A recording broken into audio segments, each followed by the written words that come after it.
know. But let's, to talk a little bit about Heart Care International. This is the 25th year, and what we're looking to do is how can we improve the education across all of the healthcare providers that work with us, but also to our host countries. We thought COVID was a very interesting thing, so we've actually put together some great speakers to talk about that. But really, I think all of us that work with Heart Care International, it's something that we hold very dear to our hearts, no pun intended. It's something that has meant a lot to most of us in the trips that we do, and how we can help children, but also improve healthcare delivery. And I think when you look at the countries that we have been going to, they've been hit very hard by COVID, and hopefully we can help with our resources to help those countries to improve the care. So today we have three great speakers. We have William Orr, who's a pediatric cardiologist from WashU, who will be talking initially. He'll be followed by Ken Remy, who is an adult and pediatric ICU and is the ICU team captain for Heart Care International. He's an associate professor. And then that will be followed by Eliana, Alonso, who is one of our ICU nurses, and though has some very interesting experience, both personally about COVID, but also an experience from the nurse. So she'll final.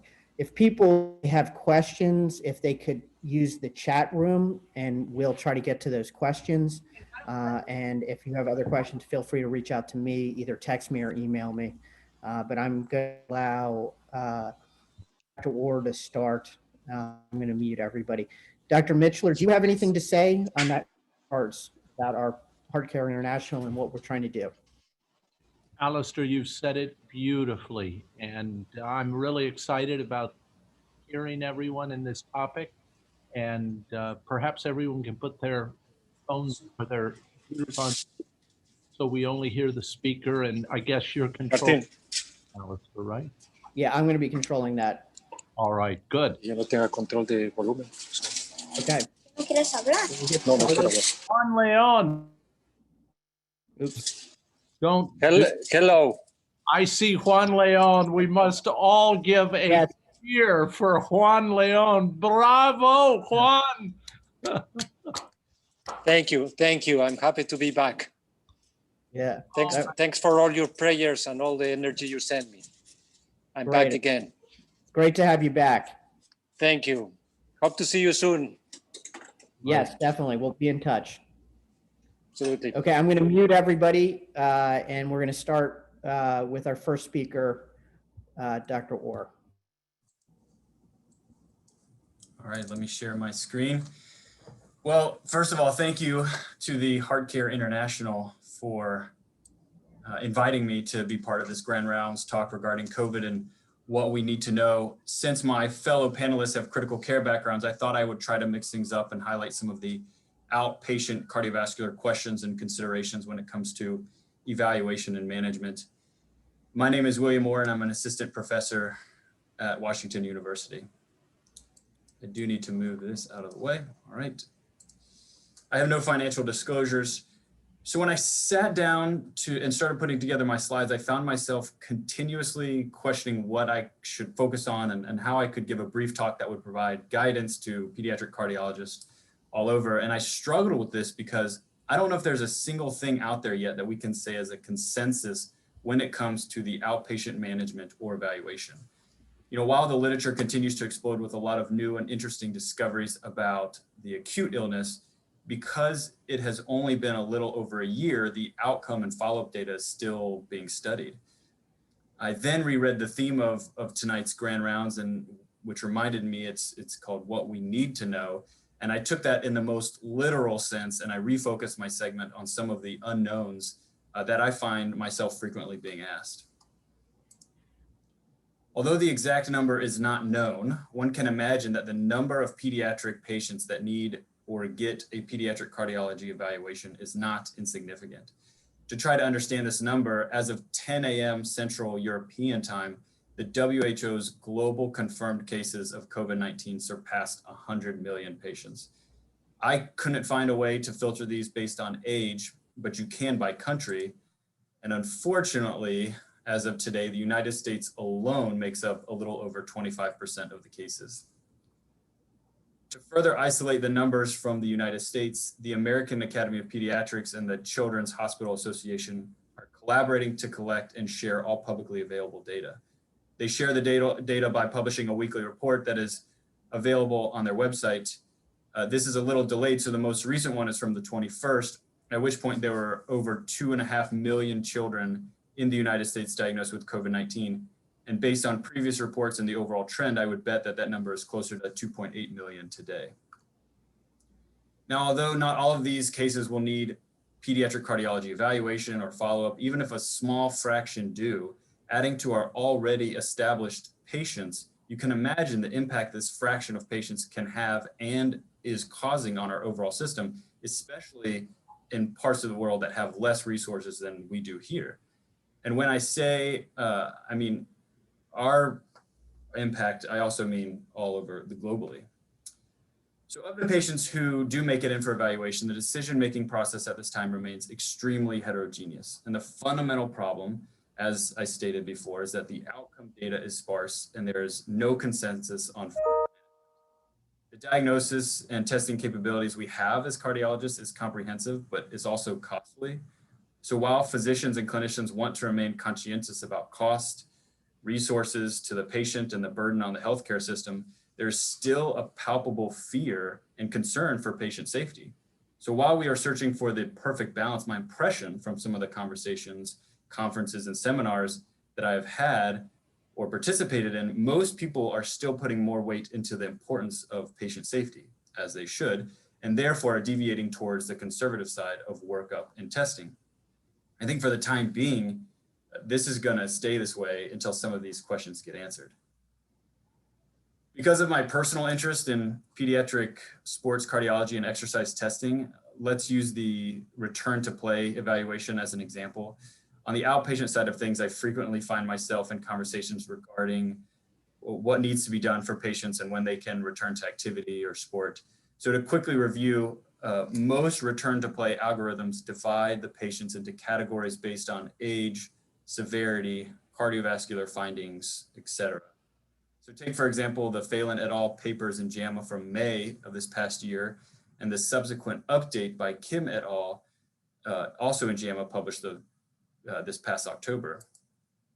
We could also look at Marin et al.'s focus on pediatric evaluation published by ACC in July, and Wilson et al.'s paper in the British Journal of Sports Medicine in October.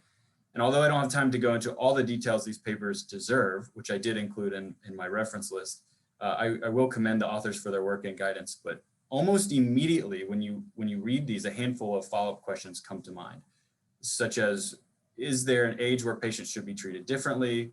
Which symptoms carry more weight and why? Does a fever for 3 days make it less concerning than a fever for 4 days? And I think the list can go on and on. But for the sake of time, let's just look at a couple of these and see how some of the more recent literature may lead to future edits. So all of these algorithms recommend treating the severely ill and hospitalized patients using the myocarditis guidelines, which require a period of time restricted from sports or play, followed by repeat testing. This, I will add, is currently our practice. However, just this month, the Journal of the American College of Cardiology published a review article by Kawakima et al., who looked at the published data along with some of their own added autopsy data regarding the diagnosis of myocarditis. And they reviewed the WHO definition of myocarditis and the immunohistochemistry definition, that myocarditis is defined according to the presence of abnormal inflammatory infiltrates containing leukocytes and the presence of CD3 positive T cells. They also report today that there's very little evidence supporting the direct destruction of cardiomyocytes through the occurrence of virus-mediated lysis, resulting in myocyte injury and cardiac dysfunction.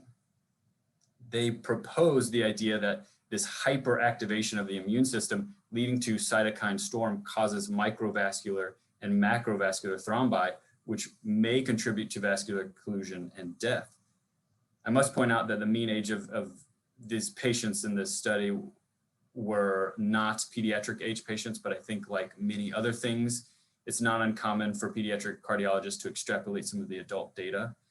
And I think this is a perfect example of tonight's theme of what we need to know and how this will impact our management and our follow-up care and our treatment and resource allocation all over the globe.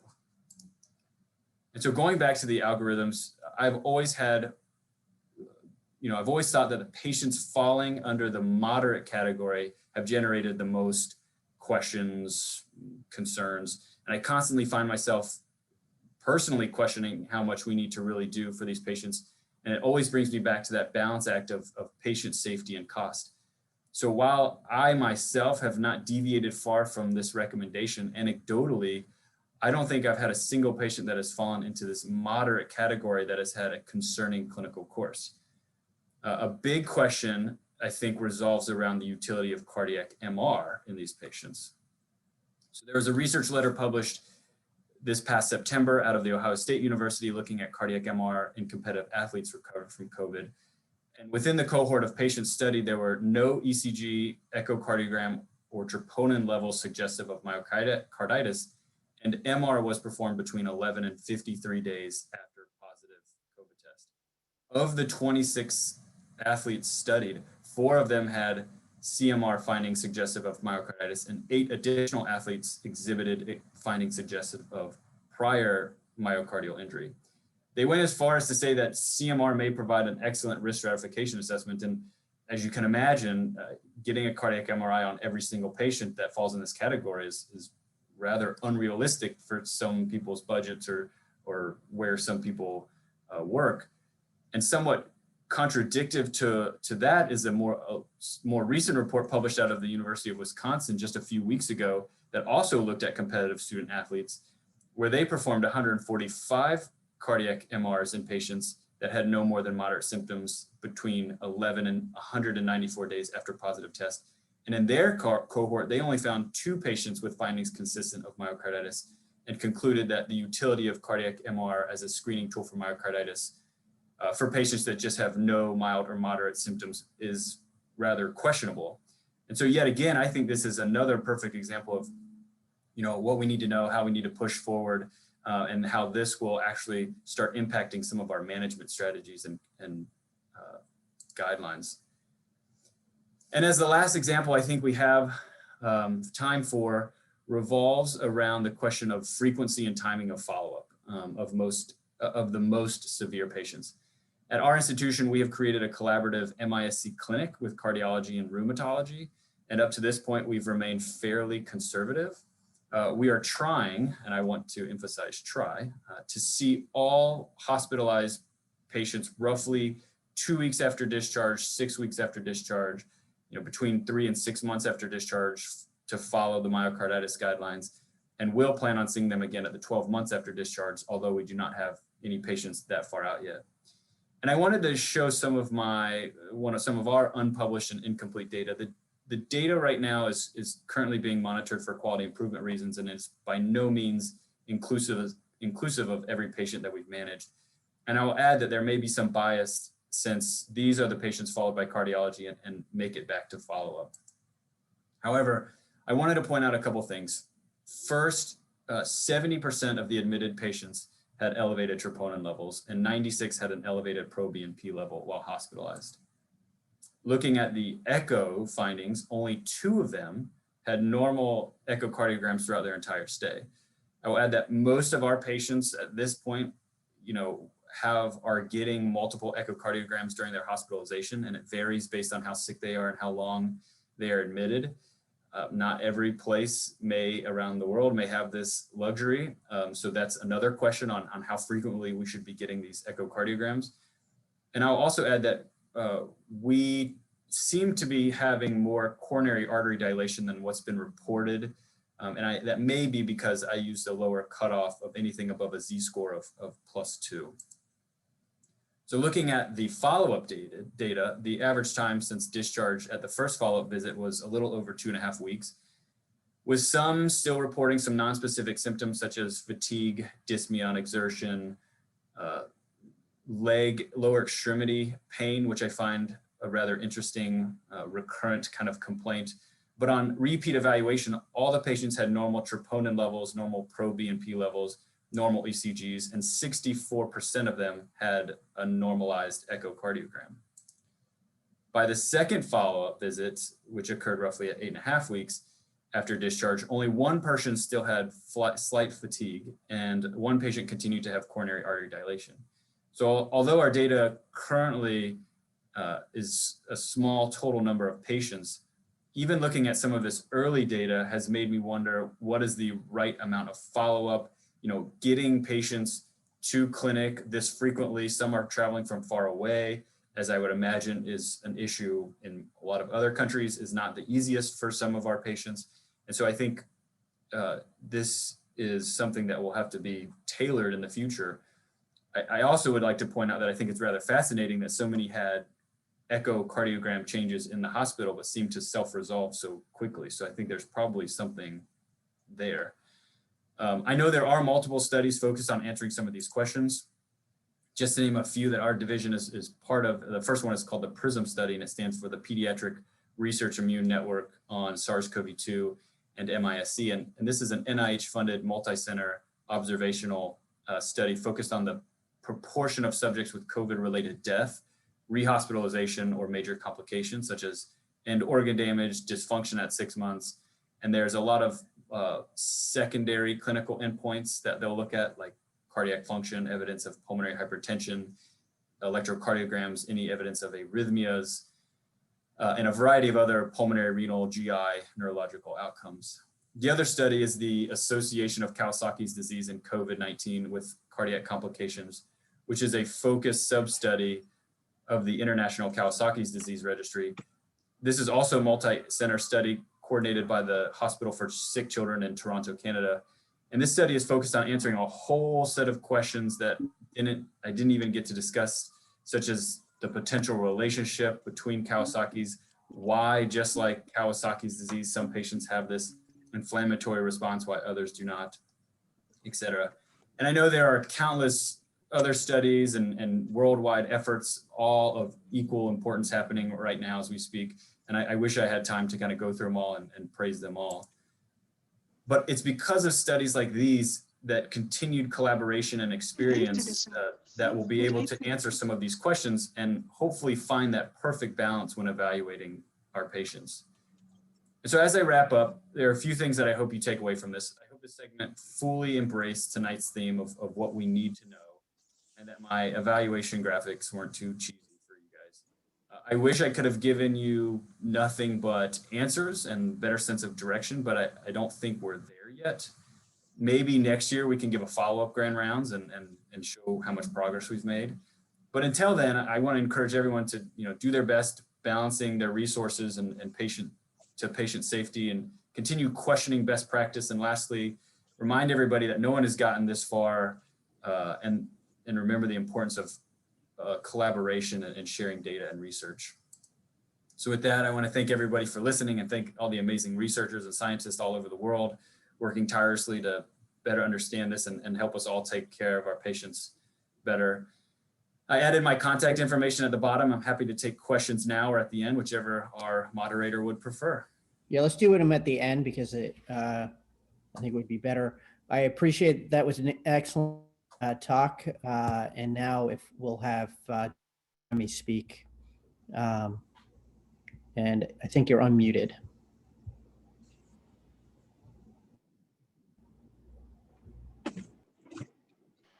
Okay, you guys can see my slides?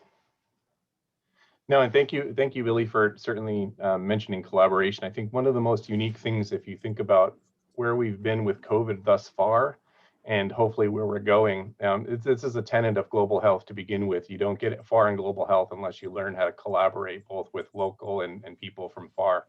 And so it's wonderful to work with Billy and others here at this institution, because I think we forged a really nice relationship and centered around a disease. But I'm tasked with something a little bit different.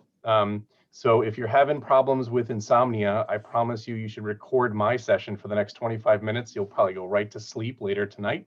But I'm going to talk a little bit about COVID disease and MISC, the immunologic consequences, and potentially some therapeutics in about 25 minutes. So I'm an adult and pediatric intensivist. I've probably taken care of about 1,700 patients so far with COVID, almost exclusively adults, very few with children.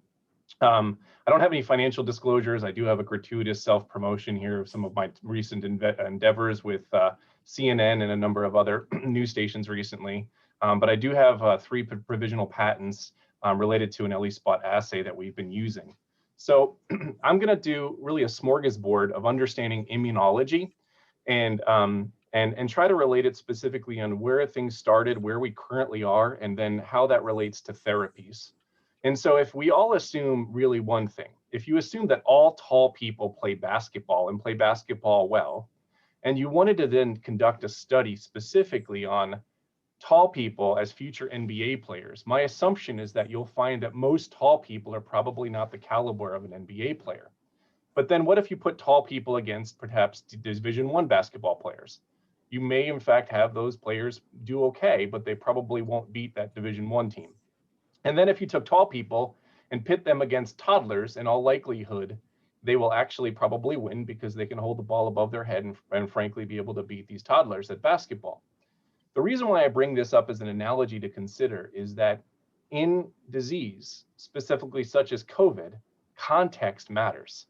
And so the manner in which you evaluate therapies, or even the timing for which you evaluate the immune status, in fact matters and may temper how you approach a patient from a diagnostic perspective, as well as using therapies.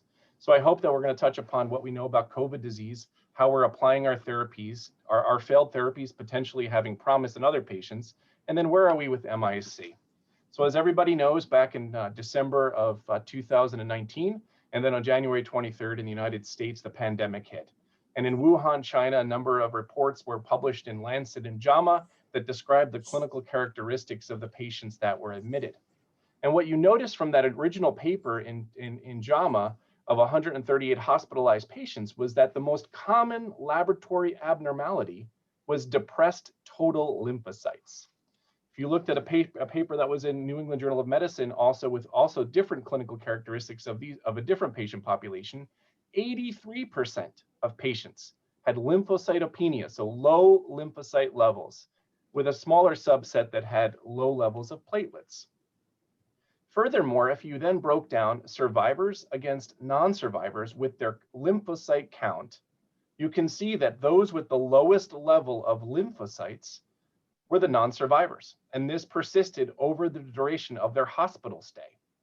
Furthermore, when you looked at a paper in JAMA in February 7th of 2020, that in those non-survivors, now as evidenced here in orange and blue, you're seeing survivors, you can see that you get a spike in neutrophil count. And what was found in that study or report was that 50% of these non-survivors had a secondary infection.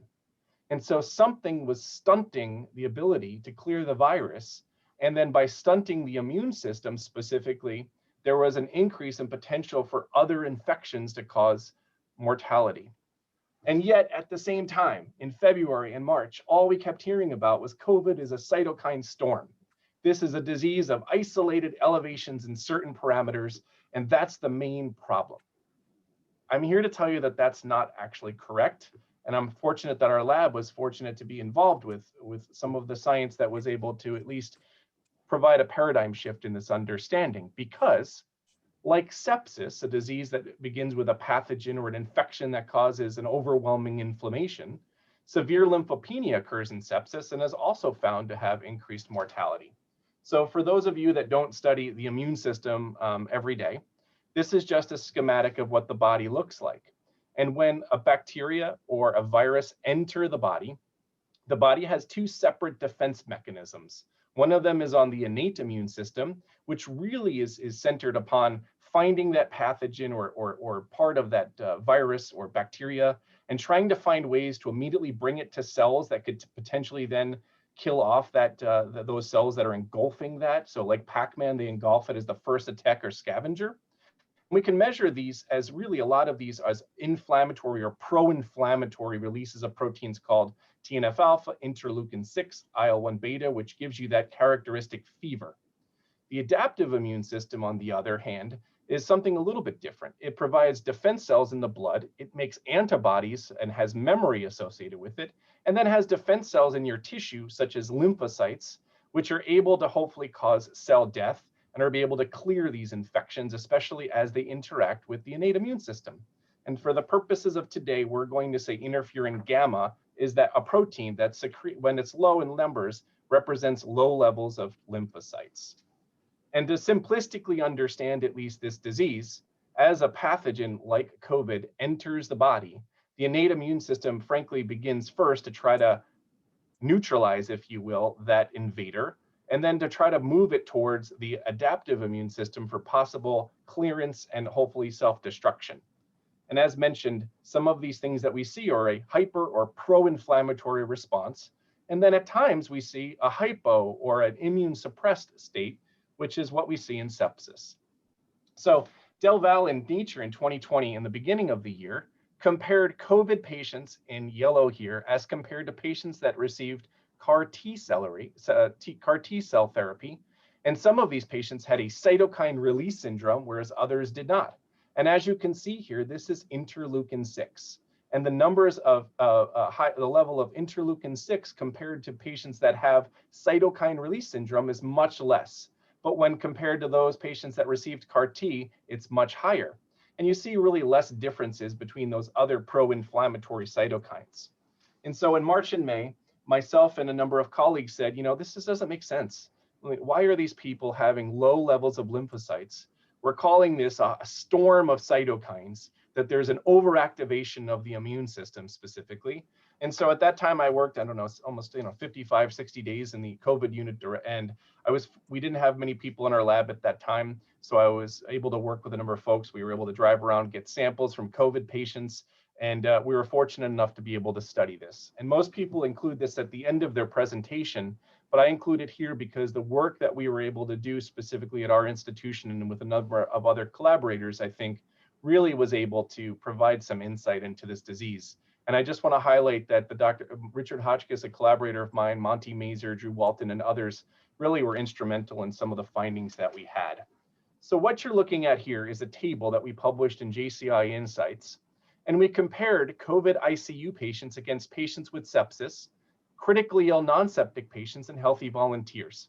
And I just let you know that those are the four groupings because something didn't sit right with us. And we wanted to understand in context of a disease that we had a greater understanding of what were the underlying immunologic findings.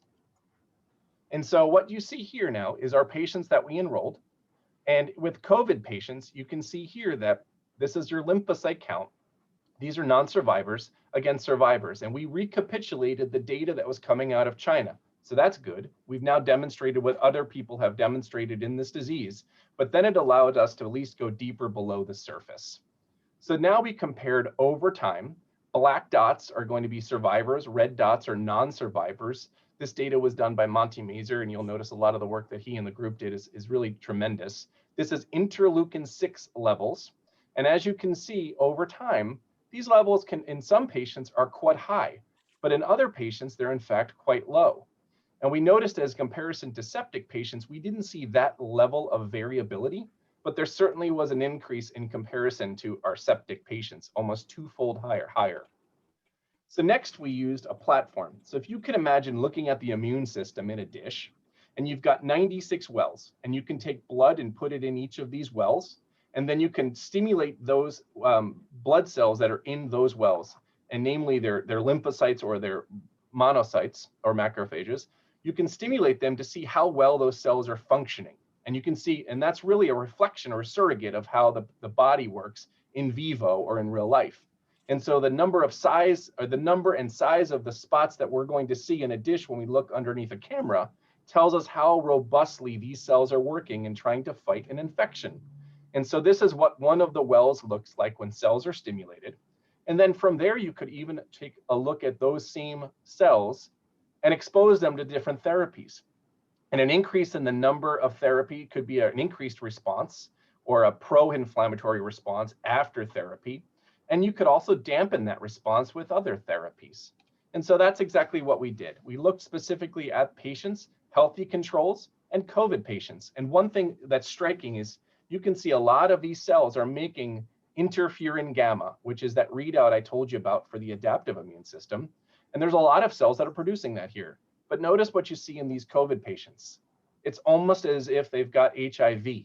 Their cells, their lymphocytes are not functioning and making this specific cytokine.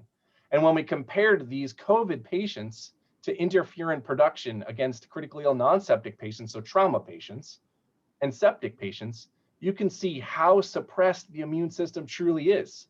And if you take care of enough of these patients, this makes so much more sense than thinking that they have an overactivation and isolation of their immune system, because what we see is they're actually having this sort of ongoing viral replication, and eventually these patients die because what I think is they've developed refractory hypoxemia and have ongoing viremia. So when we specifically looked now at healthy patients, critically ill, non-septic patients, septic, and COVID patients, you can see once again, red dots are non-survivors. This is interferon gamma. This tells you about that adaptive immune system, which is the side that makes antibodies and cell killing, versus the TNF alpha production, which is your innate immune system. And both sides, both your adaptive and your innate system, are paralyzed in comparison to other diseases. And we noticed that the non-survivors over time maintain this level of suppression or paralysis. So Phil Mudd and Ali Alabadi also are part of our group, and they took the same samples and they evaluated COVID patients against patients with influenza, which is in orange here. Green is going to be COVID infection.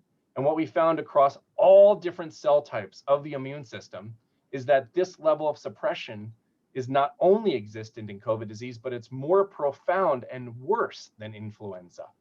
And then other groups subsequently to us also demonstrated this sort of lymphocyte T cell exhaustion or depletion of these white blood cells.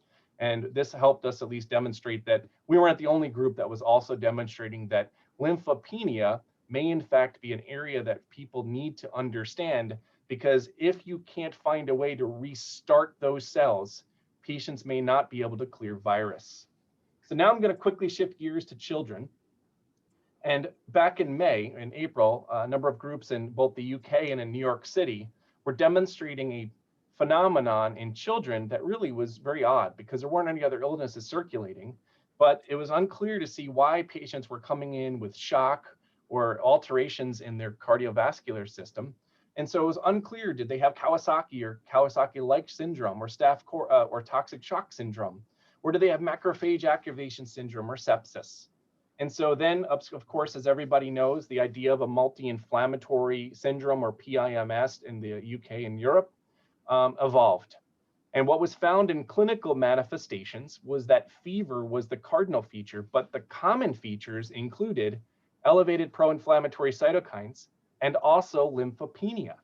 So you now have patients that don't just have elevation in some cytokines or proteins, but they also have that viral suppression, or they have that immune suppression. And if you look at that, that makes a lot of sense. So why this is important is because many of the therapies that people have been using have been attacking this side of the coin, if you will. The problem is that if you further immune suppress a patient, whether they have COVID disease or have potentially MIS-C, you may lead towards development of secondary infections, or furthermore, they could have worsening of their acute COVID disease. This is the WHO definition. And I just want to draw your attention that in this definition, it says elevated markers of inflammation, but it doesn't include lymphopenia, although lymphopenia is common in this disease. And we know that over time, children that have severe disease, including MIS-C, have a protracted or delayed interferon response, which is that same thing I demonstrated to our COVID patients. So some of the other studies have also demonstrated in patients with MIS-C versus Kawasaki disease with shock versus toxic shock, low levels of lymphocytes and low levels of platelets, very similar to what we found in adults. So I'm just, in the interest of time, going to move through and just demonstrate that these are additional studies that have come out. This was published in Cell in 2020 and at the end of the year. And it also demonstrated that there were increases in those pro-inflammatory or isolated non-specific markers of inflammation, including IL-6, but they had a very exaggerated suppression of their immune system. This is children with MIS-C. They also have, when comparison to Kawasaki disease patients, a profound difference in their levels of lymphopenia. And then if you compare acute children with COVID disease versus those that have convalescent disease or have MISC versus children that have Kawasaki disease and healthy disease, you can see the big difference here is lymphocyte count is profoundly depleted in that MISC group as compared to COVID active disease, which is in part why these children may not become acutely ill, but over time they demonstrate a suppression and demonstrate a phenotype that we see is consistent with shock. And this lymphopenia is far more pronounced than you see at all in patients with Kawasaki and healthy disease, but also in concert with that, they've got elevation in nonspecific immune markers. And just to mention two things about the heart, since it's the heart care, two papers did come out that demonstrated that COVID disease can in fact invade the heart with viral invasion that you see specifically in lymphocytes and macrophages. And this was demonstrated in two separate manuscripts. So what do we need to know? Well, why do some patients get acute disease and have no symptoms and then further progress to MISC? We don't know. Who's at risk for developing alterations in their coronary arteries? We don't know. And what are the mechanisms of this disease? And are there ways for us to decipher who's got that elevation in their pro-inflammatory numbers and who's got the hypo or depressed or suppression of their immune system? And how can we tailor therapies against exactly what's going on in that patient? So now we're going to flip back to acute COVID disease. And so I just want to bring this up. So if you give an anti-inflammatory agent at the wrong time to a patient with active disease, their virus may continue to replicate unmitigated.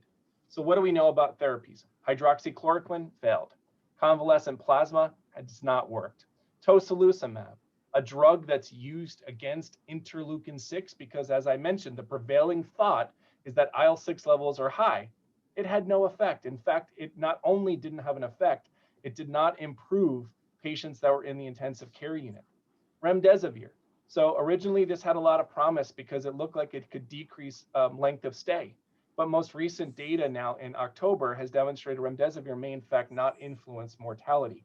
The only way that it may have a benefit, at least in multiple studies, is if you give it really early in the hospitalization. Steroids. Great paper in June. Everybody was extremely excited about the opportunity to give dexamethasone because it seemed to improve mortality.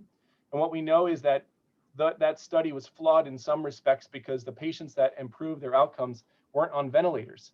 Because a most recent paper in JCI looked at dexamethasone and demonstrated that those that received dexamethasone had an increased mortality of 13%. That makes sense if you think about it. Giving something that's going to make a patient more immune suppressed when the patient is already suppressed could potentially only have harm. And so I think we're going to find more to this answer soon. So COVID disease is very much like sepsis. So these are many of the studies that have been conducted in sepsis over the past 50 years.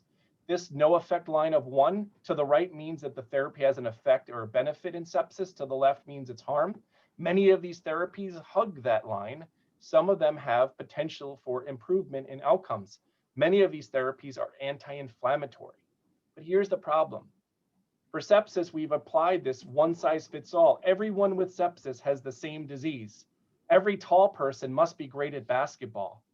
And that's why they fail, because we've not refined who has elevations in their inflammation, who has decreases in their adaptive immune system, who has a normal adaptive immune system, and who has an elevated innate immune system. We haven't really refined those to find signatures to then say we've got potentially for sepsis 7 or 8 different clinical phenotypes that match up with those immune phenotypes. And because of that, this person should get this drug and this person should get this drug. And I think it's the same thing with COVID. We've applied the same process and said everybody with COVID's got to be the same. And so by giving you the same drug, then of course you're going to have an outcome that you may not demonstrate efficacy. So when my wife has a headache, she takes ibuprofen. When I have a headache, I take Tylenol. If we conducted a study at my house, both of those drugs would fail because they would only have 50% efficacy. And that's really been the same thing. So these are Ellie spot wells. And this is a paper that we have coming out hopefully soon. And what you're looking at here is the number of cells in that patient after stimulation. And what we do is we apply different therapies to these patients. And you can see that these patients that received interleukin-7 had a profound response, and these patients had very little. So if we were using a focused precision medicine approach, not a one-size-fits-all, we now can refine which patients may benefit from specific therapies and give them the exact therapy that may be helpful and help the system across the board. And then one last plug for one therapy that has been beneficial. So the two monoclonals from Lilly and Regeneron have undeniably, when given as outpatients for patients that have a high risk or have immune suppression, when given early, reduce viral load and decrease hospitalizations. So if there's one thing I would say is giving therapies early in this COVID disease certainly may impact outcomes, but they have to be given early. So, and as an outpatient, I would say that's monoclonal. As an inpatient, it's giving your remdesivir as soon as possible. We're not sure about steroids. They may or may not be helpful. JCI doesn't think that they are from the severe COVID cohort that they studied. Other trials are ongoing. And we know that convalescent plasma is not helpful. So my final points really are acute COVID infection and MISC is complicated. It's a heterogeneous disease of different endotypes and includes some with profound immune exhaustion and a subset that endures a storm of cytokainemia. But every patient may have a different phenotype at a different point in time. We should be tailoring our therapies to that, not a one size fits all. Therapies need to be given early. Undeniably, wash your hands, wear a mask, get your vaccine. And then I think more importantly, what we've learned in the last, year is you've got to find a way to discover humanity during a disease that wreaks havoc. And you've got to be able to bring humanity to isolated patients that are scared in your hospital. And with that, I will finish. Well, that was outstanding, Ken. And now Eliana Alonso is going to talk to her about her experience as both a nurse and as a patient. I think this is going to be very interesting. I think we're going to run over, so I hope everybody will stay and listen and get a really interesting perspective from her. Looking forward to hearing from you, Eliana. Thank you very much. In my slides, let me share my screen.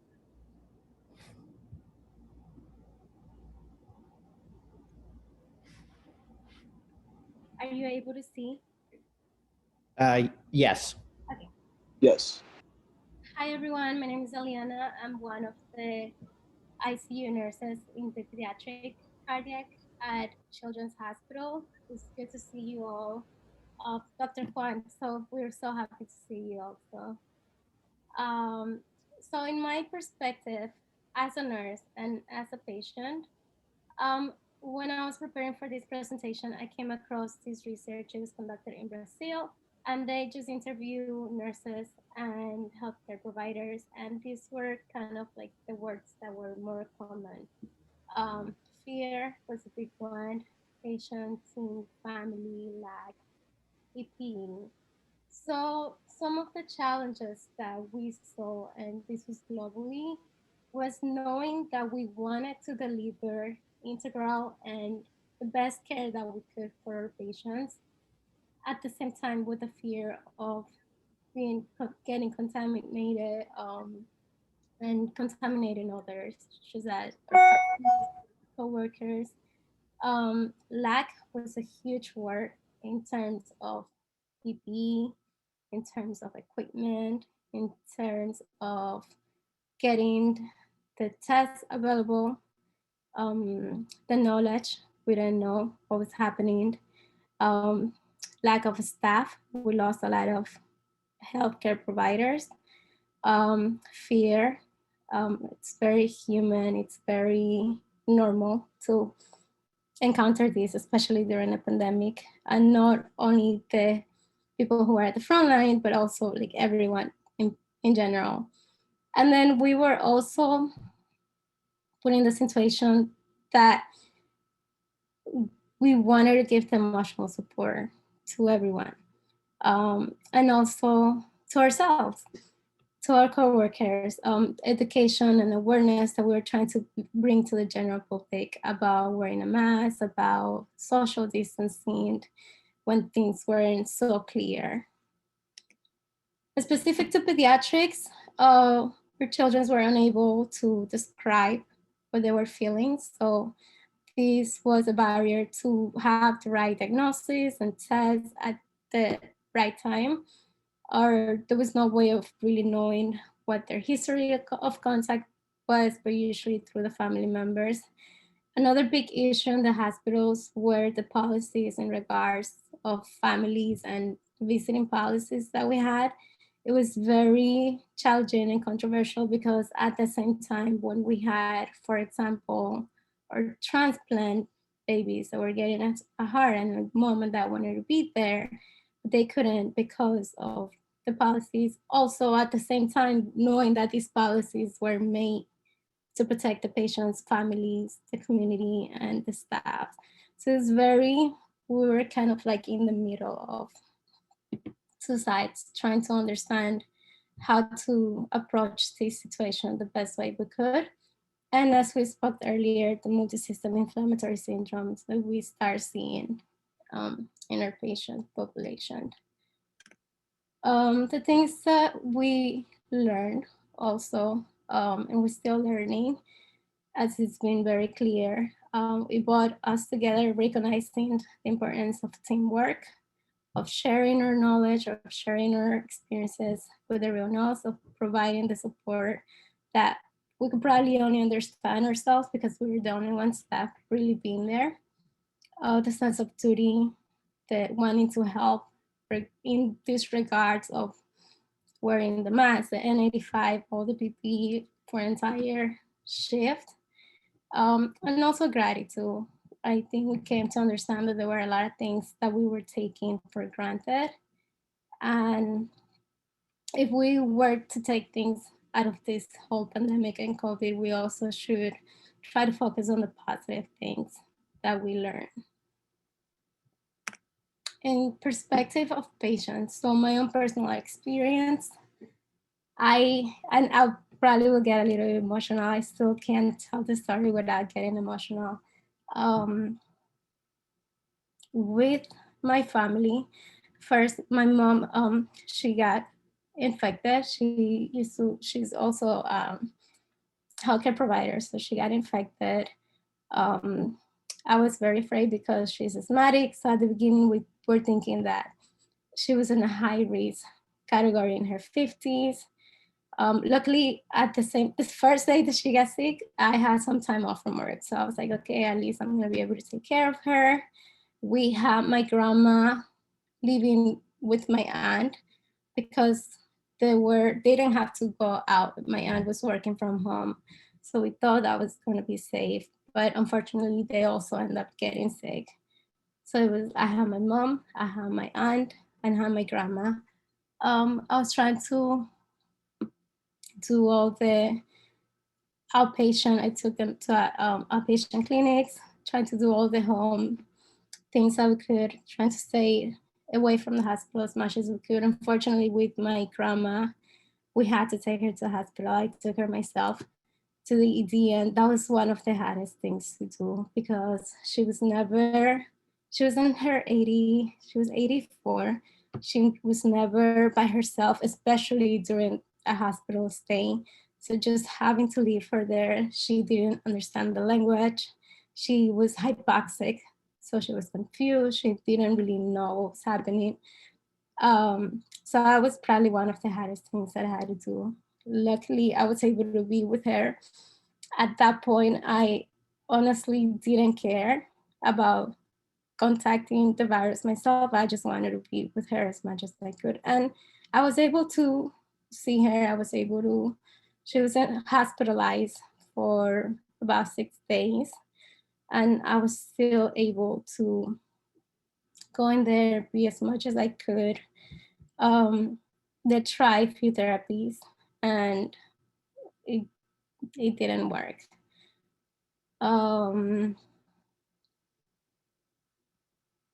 We were lucky enough to have a great team that explain everything, that they try to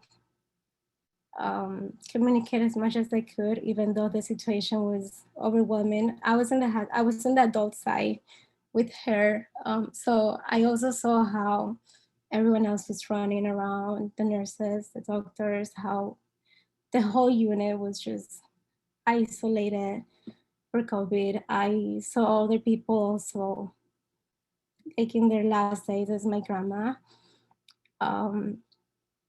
At Columbia, they created this hospice team for COVID patients, which I thought was amazing. They just did this very small unit, an old PACU. They converted this PACU unit to hospice.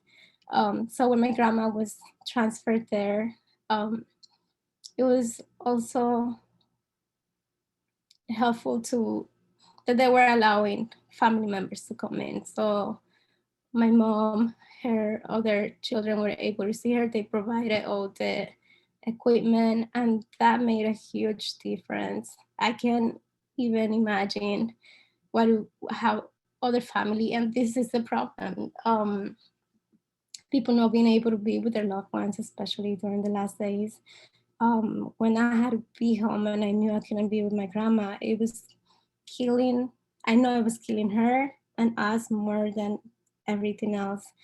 But with this team, this hospice team, we had a long family meeting. Since in my household, everyone was already exposed, they allowed us to bring my grandma home. So she was able to be home with us. You could see on her face she just became so peaceful when she came. They put her in an ambulance. They arranged everything, oxygen, pain meds.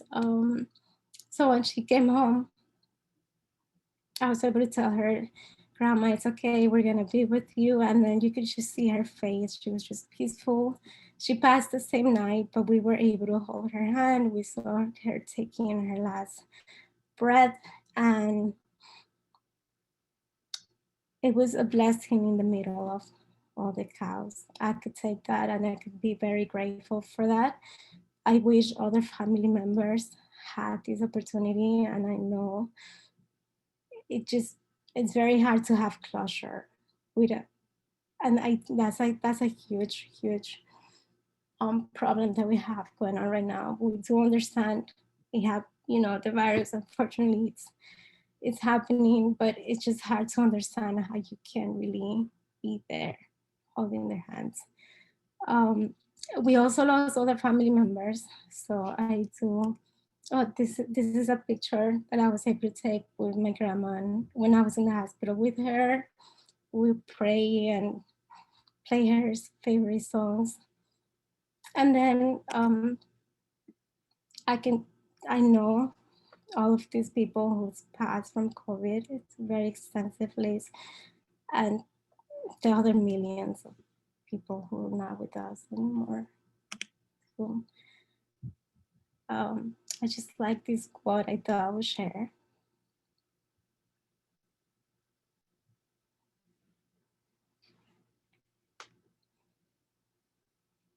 And thank you very much.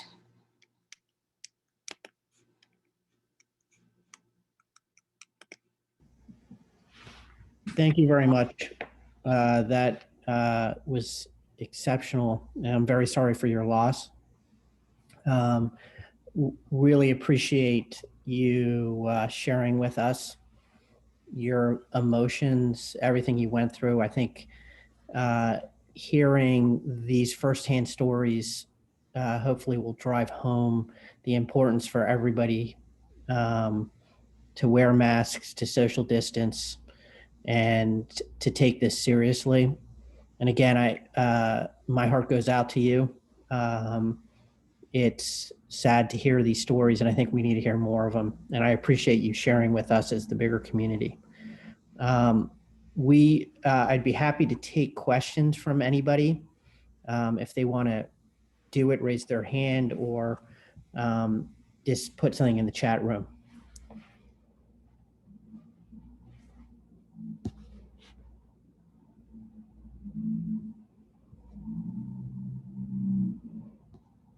And Eliana, there's some beautiful messages for you in the chat room. Yes, I'm seeing them. Thank you so so much.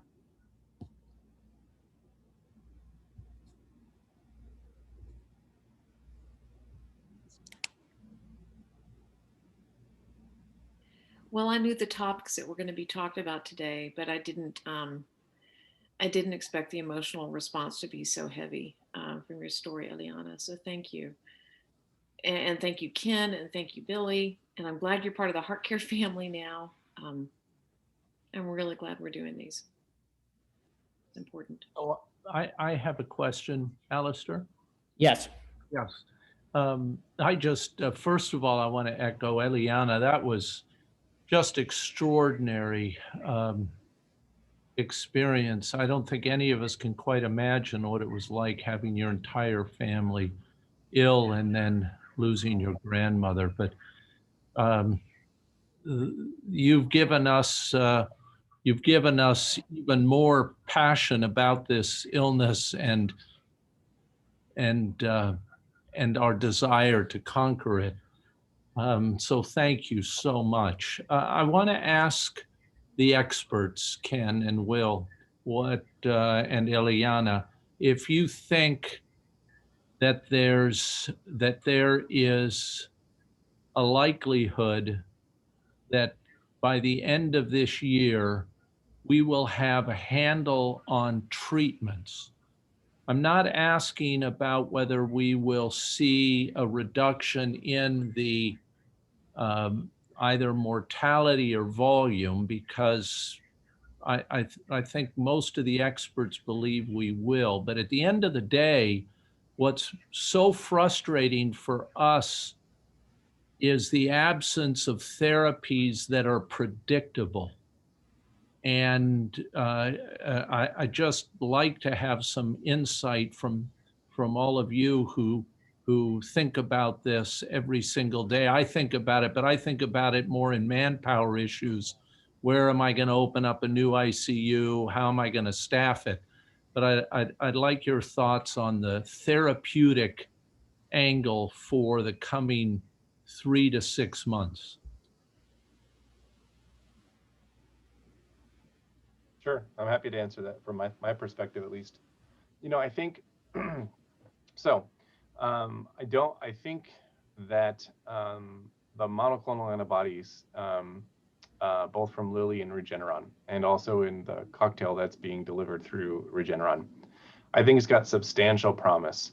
Interestingly, at Regeneron, Lenny, the head of their before the studies even came out, has millions of gallons of basically this product. And, it's interesting, in this whole entire pandemic, many of the folks across at least the United States have been getting their testing either at public health facilities or urgent cares. And what's unfortunate is that they find out that they're positive. But people that are potentially high risk, those locations are not necessarily set up to be able to then say, because of your risk factors with these 6 diseases, I'm going to send you to this location to specifically go and get the Lilly or Regeneron monoclonal antibody. And I think that's unfortunate, because we do know that they do decrease viral load, and decreasing viral load early likely mitigates the development of severity of illness and need for hospitalization, and then subsequently, by design, even though the studies weren't designed to do this, frankly will decrease mortality. The problem when these monoclonals have been studied in the inpatient setting, I think the patients are too sick by that point. It's too late. And I think that that's been the fundamental flaw with initiation of at least that therapy, is how can we sort of bridge that gap from the primary care doctor's office or the urgent care facility or the public health location where you're getting testing, to be able to then say, you do need this because you are at high risk. And I'm not talking generally about the 20 to 25-year-old, but even the patients that are 40 years old to 59 that have morbid obesity and have asthma and have diabetes, those patients have an increased risk. Right now in our studies that we're doing for COVID disease, and this is in part what made my video, I had a number of patients that were frankly between 40 to 59 that died. They died because they wore no mask, and they were in large groups of people. They had some comorbidities, but no one ever pre-COVID would ever thought they had a high risk of death. And we're knowing that as soon as you get a breathing tube placed because of your severity of illness, your mortality is 60 to 70%. It's too far too late at that point. So I think ready accessibility to those monoclonal antibodies soon, perhaps as soon as you develop worsening of your disease, maybe giving remdesivir. I think the steroid question is unfortunately going to evolve, that it's not going to be helpful. But I think that those therapies are going to greatly impact mortality. So I think that's the first thing I would say. The other thing I would say is the most interesting thing is we've got a manuscript that'll be coming out in CHEST shortly in children that looked in 2019, 2018, and compared all other diseases that came to the intensive care unit, including RSV and human metapneumovirus and rhinoenterovirus and a lot of the other common players, if you will. And what's most interesting is they virtually went completely away with COVID. You know, we're only now seeing a little bit of rhinoenterovirus, but we're seeing very little of anything else. And so simple preventative measures of washing your hands frequently and mask wearing have virtually reduced some illnesses that we see commonly. But then other diseases, we've seen rampant increases, such as pancreatitis, and I mean severe pancreatitis in 20, 30-year-olds, because frankly, they're just drinking more alcohol and causing pancreatitis. We're seeing more gunshot wounds to the head and more violence and ingestions than we previously have seen. So there are some side effects, certainly, of social distancing and some of the things. So I think the biggest thing to me is for COVID is rapid accessibility to monoclonals, certainly vaccinations, but we may in fact actually want to adopt some of these public health policy preventative measures, which may have downstream effects for other diseases and actually may in fact improve survival across the spectrum. Thank you. There's a couple questions that are in the chat room. I'll to you, to the speakers. We're seeing quite a bit of dysautonomia post-COVID. Any thoughts on why more so with COVID than other viral syndromes? You know, I don't know the answer to that, but I think it's an interesting question. I mean, I think this virus has always been intriguing, and it always seems to be causing some weird symptoms, you know, with the loss of sense of smell and sense of taste, and it definitely has an effect on the nervous system. I personally also had COVID. I didn't have a severe course, but I had this kind of diffuse hypersensitivity to my skin that was just lasted for a couple days, that I even had to look into the literature to see if it was reported, and it was. So, you know, I think there's just this massive amount about this virus that we don't understand. And, you know, we just took care of a patient that presented with Bell's palsy. And I think that has also been something that people have found, and also had some like chorea-like movement. So I don't know the answer to that. I think maybe someday we will have a better understanding of how exactly it's affecting the nervous system and the neurocardiovascular system. But I don't know that. I don't know if Ken, if you have any insight to that at the moment. So first of all, thank you, Jen. I feel weird talking to Jen, a world-class EP cardiologist, that I'm going to give any insight into this area specifically. But, you know, it's interesting when you look at the data for adults with active acute COVID disease, as you know, a lot of the epi data was demonstrating, you know, almost 45 to 50% had some level of either atrial dysrhythmia or ventricular dysrhythmia. One of the problems in this whole thing is because everyone's been so busy with taking care of the flow of patients, we've not been able to get a great handle on autopsy studies. Now, the group at Tulane did some autopsy. There were some of the groups that did it in Italy. And, you know, there is some information that some patients do in fact have pretty pronounced viral inclusion in their myocardium. And I have some of those papers pulled. The problem is that we don't have a lot of data from autopsy studies, and we certainly don't have it for people that don't die. But, you know, I can tell you from taking care of a fair amount of people, I've seen a lot of tachybrady syndromes. I've seen a fair amount of dysrhythmias in both atrial and ventricular fashion.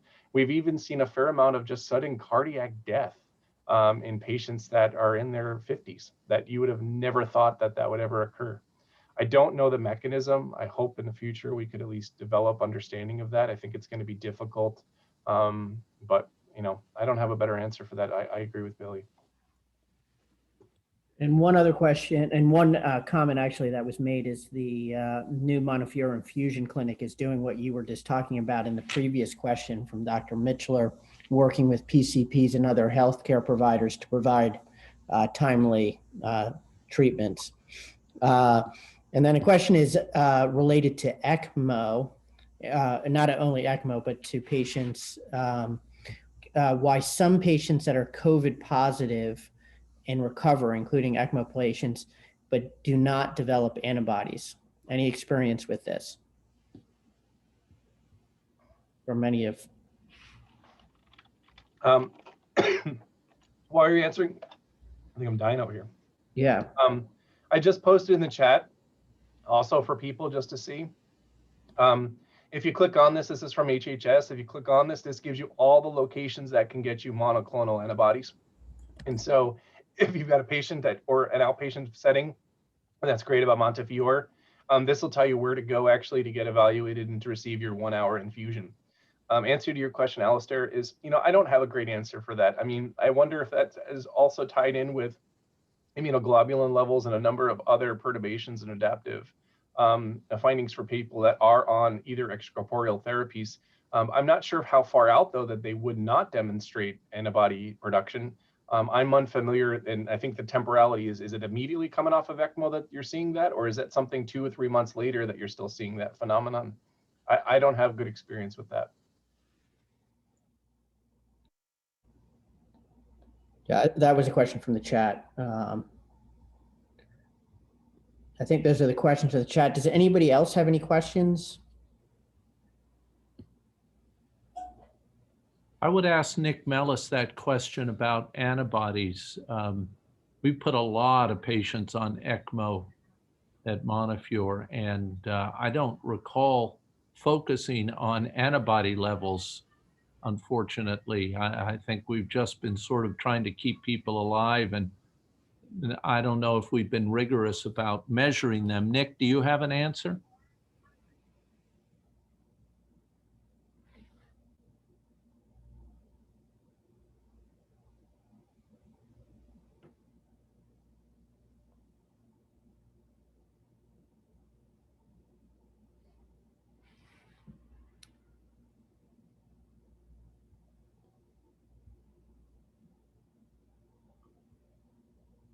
He's connecting.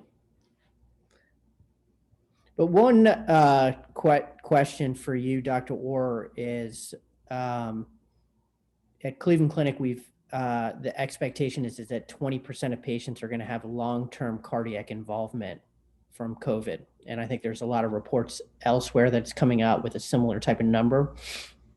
You do look at your chart about patient safety, but at some point we need to start figuring out at the same time on that balancing act, what is the appropriate test to do? And it's a hodgepodge. And really, and I can put another hat on you talking about the sports physicals. In America, we've been very lax compared to Italy, and there's genetic reasons for that and long QT, and I get all of that. But is it at some point for these athletes and people in high school that have had COVID that we're going to have a better screening system moving forward? Yeah, I think that's going to be the case because I think people can only tolerate it for so long, not knowing how to Correct. manage patients. I think get multiple emails a day, questions a day, just from our local pediatricians, and people have patients come into their office on how aggressive they need to be and who needs what.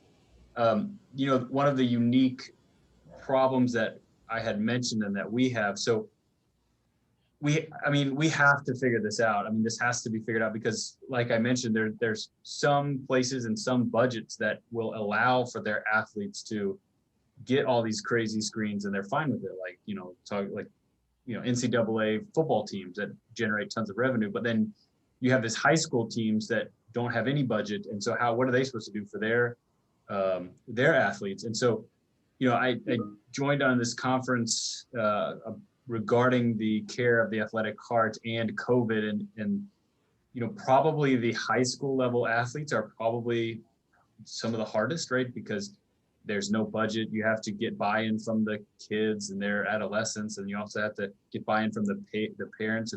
And so I think we have to, for patient safety reasons, and also because we don't have the resources to just get MRIs or echoes every couple months on these athletes. And so hopefully over time, with now the fact that we put some distance from recovered patients, and now we can start looking into some of that data and get a better idea. But I think it has to get better for resources.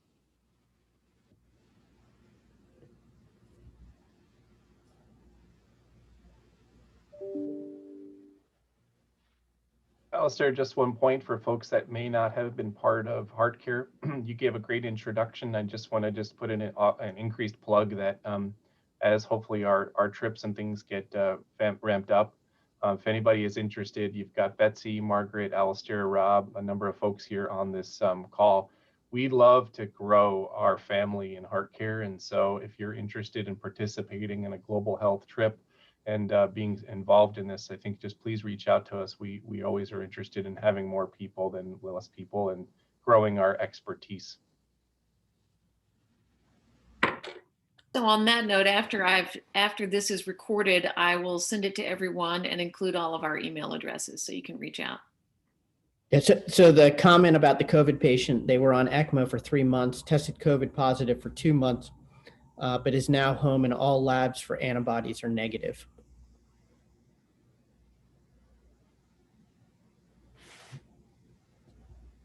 I don't know everything, Jim. Yeah. You're not giving her all she's got. Well, I think if people do not have other questions, I think this was outstanding. I really appreciate the 3 speakers. And I think the medical background was great, but Eliana, your story was very heart-touching. And it really spoke to what we are as a family in HeartCare International, and what we're trying to do. And we want to be there for you. We're here on a Zoom call, but really I appreciate you opening up and telling us everything that has happened with you, your family, and your experience. Greatly appreciate it. Thank you, guys. I'm so blessed to be part of this group.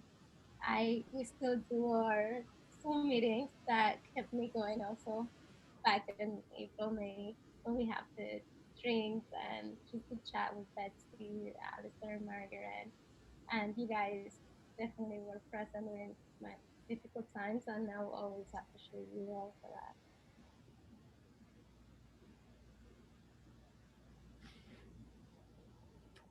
Well, great. Well, thank you, everybody, and have a great night. Thank you. Bravo. Look forward to you next month. Next month. Bye. Thank you. Bye. Thank you so much. Thank you. Thank you. Bye. Bye.